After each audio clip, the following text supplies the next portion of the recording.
السلام علیکم بس امید ہے آپ سب خیریت سے ہوں گے. میری طرف سے آپ سب کو بہت بہت عید مبارک. کچھ عرصے پہلے میں اسٹیٹ ایجنسی کی فیلڈ میں گیا اور وہاں کچھ کام ہم سیکھنے کی کوشش کری اور ایک دوست کے ساتھ کچھ عرصہ گزارا تو نئے تجربات ہوئے, کچھ نئی باتیں پتہ چلی. ایک قصہ آپ کے ساتھ شیئر کروں گا جس کا عنوان معاشرے کی منافقت سے ہے کہ ہم کس طرح ڈبل اسٹینڈرڈس کو فالو کرتے ہیں اور کیا ہوتے ہیں. یہ چیزیں آپ کو اس باتیں پتہ چلیں گی. ایک دن ہم بیٹھے ہوئے تھے تو ایک صاحب اپنی مسز اور ایک لڑکی کے ساتھ آئے اور انہوں نے کہی ایک بات عجیب سی کہ ہمیں 6 مہینے کے لیے ایک گھر کرائے پہ چاہیے.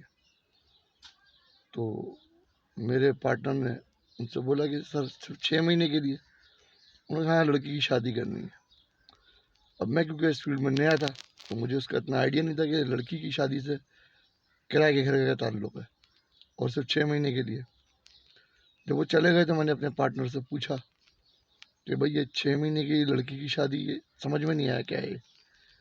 تو انہوں نے کہا یہ بات یہ ہے کہ یہ رہنے والے ہیں کسی شہر کے لوسٹ علاقے, جسٹ لائک نائجیریا کی بیک سائڈ, بدرٹا لائن یا اس طرح کی جو انرجسٹرڈ یا چھوٹے گھروں کی جو آبادیاں ہیں, یہ وہاں سے آئے ہیں اور انہوں نے اپنا گھر کچھ عرصے کے لیے رینٹ پہ دے دیا اور بقایا جو ڈفرینس ہوگا وہ یہ اپنے پاس جیب سے ڈال کے اس علاقے میں گھر لیں گے صرف 6 مہینے کے لیے.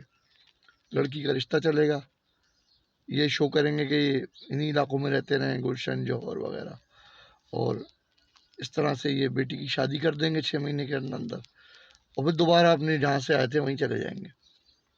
تو یہ جسٹ رشتہ داریوں میں اپنا سٹینڈرڈ بڑھا کر دکھانے کے لیے کہ ہمیں لڑکا جو ہے وہ اسی علاقے کا مل جائے اور ہماری بیٹی کی لائف سیٹل ہو جائے. میں نے کہا ٹھیک ہے یار, ماں باپ کو اپنی اولاد کے لیے سوچنے کا حق ہے اور ایک بیٹی کی بہتر مستقبل کے لیے کر رہے ہیں تو کریں, مگر یہاں یار جینڈر ڈسکرمنیشن نہیں ہو رہا. کہنے کا کیا مطلب؟ میں نے کہا یہی حرکت اگر لڑکا کرے یا لڑکے کے ساتھ اتفاقی طور پہ ہو جائے کہ شادی کے بعد اس کو وہ جگہ چھوڑنی پڑ جائے جہاں وہ رہ رہا ہو, اچھے ایریے میں لو اسٹینڈرڈ میں جانا پڑ جائے, تو یہی سسرال والے اور یہی لڑکی ہوگی جو اس کا جینا دوبھر کر دے گی کہ تم نے تو یہ دکھایا تھا, تم تو وہاں لے گئے تھے اور اب وہاں جا رہے ہو, یہ کر رہے ہو وہ کر رہے ہو. تو اگر رشتہ داری اور رشتہ دو بندوں میں ہو رہا ہے تو پھر یہ سب چیزیں ان کو اتنا ہائی لائٹ کرنے کی, ان پر رشتہ بیس کرنے کی ضرورت کیا ہے؟ کہنا نا دیکھو یار, لڑکی کے معاملے میں ہمارا معاشرہ جو ہے نا بہت سافٹ کارنر رکھتا ہے اور 10 طرح کی مس انڈرسٹینڈنگ, 10 طرح کی چیزیں اگنور کرتا ہے.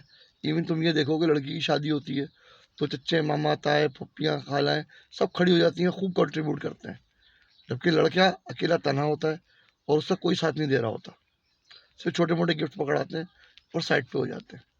میں نے کہا یہ تو یار بہت غلط ہے. کہ یہ ایسا ہی ہے ہمارے یہاں لیڈیز کو 10 طرح معاملات پہ چھوٹ ہے, پھر بھی وہ بولتی ہے کہ میرے پہ ظلم ہو رہا ہے.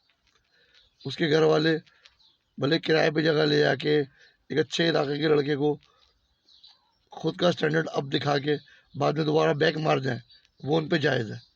یہی حرکت لڑکا کرے گا تا عمر اس کے لیے تانے, ضلالت ہے. میں نے یہ بات دیکھی, سنی اور سمجھی اور بس میں یہی سوچ کے رہ گیا کہ بھائی ٹھیک ہے, جس طرح گورا رنگ سوائب چھپاتا ہے اسی طرح سے اگر کوئی انسان لڑکی ہے, فیمیل ہے, تو اس پہ سب کچھ جائز ہے. وہ اس کے گھر والے کچھ بھی چھپائیں, کچھ بھی بڑھائیں, کچھ بھی گھٹائیں, کچھ بھی دکھائیں, کچھ بھی نہ دکھائیں, سب معاف ہے.